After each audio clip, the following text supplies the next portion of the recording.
Praise lord. ఈరోజు దేవుడు మనకి నేర్పిస్తున్నటువంటి జ్ఞానం సామెతలు 15వ అధ్యాయం 1వ వచనం.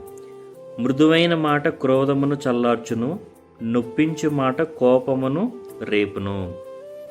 క్రైస్తవులుగా ఉన్నటువంటి మనం, దేవుడు రక్షణలో పాలు పొందినటువంటి మనం, రొట్టె ద్రాక్షారసం తీసుకున్నటువంటి మనం, మన మాట ఎప్పుడు ఎలా ఉండాలంటే మృదువుగా ఉండాలి. కోపాన్ని రేకెత్తించేలా ఉండకూడదు మన మాటలు. అది ఇంట్లో అయినా, సంఘంలో అయినా, బయట వాళ్ళ దగ్గర అయినా, ఉద్యోగంలో అయినా, ఎక్కడైనా సరే మన సాక్ష్యం ఎప్పుడు ఒకలాగే ఉండాలి. మృదువైన మాట ఏం చేస్తుందంట? క్రోధము చల్లార్చును. కోపాన్ని ఏం చేస్తుంది? మృదువైన మాట చల్లార్చేస్తుంది.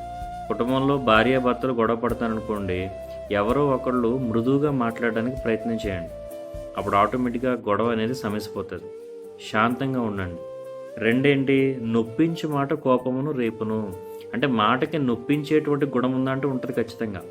మాట, నాలుక గురించి కొత్త నిబంధనలో చాలా రకాల మాటలు రాయించి పెట్టాడు దేవుడు. ఈ నాలుక అనేది చాలా ప్రమాదం. ఈ మాట అనేది చాలా ప్రమాదం. మాట ఎప్పుడు ఎలా ఉండాలంటే క్రోధమును చల్లార్చే విధంగా ఉండాలి.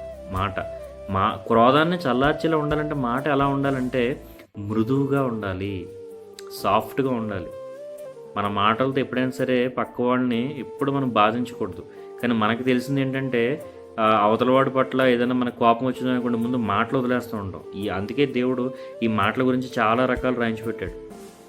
మాట అనేది చాలా మృదువుగా ఉండాలి. ముఖ్యంగా క్రైస్తవులు, దేవుడు నమ్ముకున్నటువంటి మనం, మన నోటి వెంట ఎప్పుడు శుభవచనాలే రావాలి, ఆశీర్వాద వచనాలు రావాలి తప్ప ఆ కోపం రెక్కెత్తించే మాటలు, తిట్లు తిట్టడాలు, లేదంటే బూతు మాటలు, అబద్ధపు మాటలు, దొంగ సాక్ష్యాలు, కొండేలు చెప్పడాలు, ఇలాంటి ఎప్పుడు మనకు ఉండకూడదు.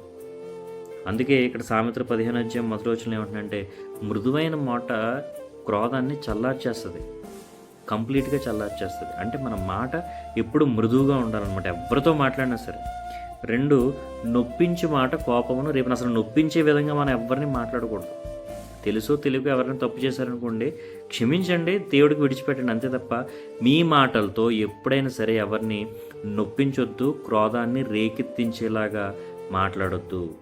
సాఫ్ట్గా, స్మూత్గా, శాంతంగా మాట్లాడడానికి ప్రయత్నం చేయండి. ఎందుకంటే యేసుక్రీస్తు ప్రభువారి యొక్క ప్రేమని మనం మన మాటల ద్వారా మాదిరికరంగా చూపించాలి. అప్పుడు మనం దేవునికి నిజమైన బిడ్డలుగా, విశ్వాసులుగా, సాక్షులుగా మనం ఉంటాం. Praise lord.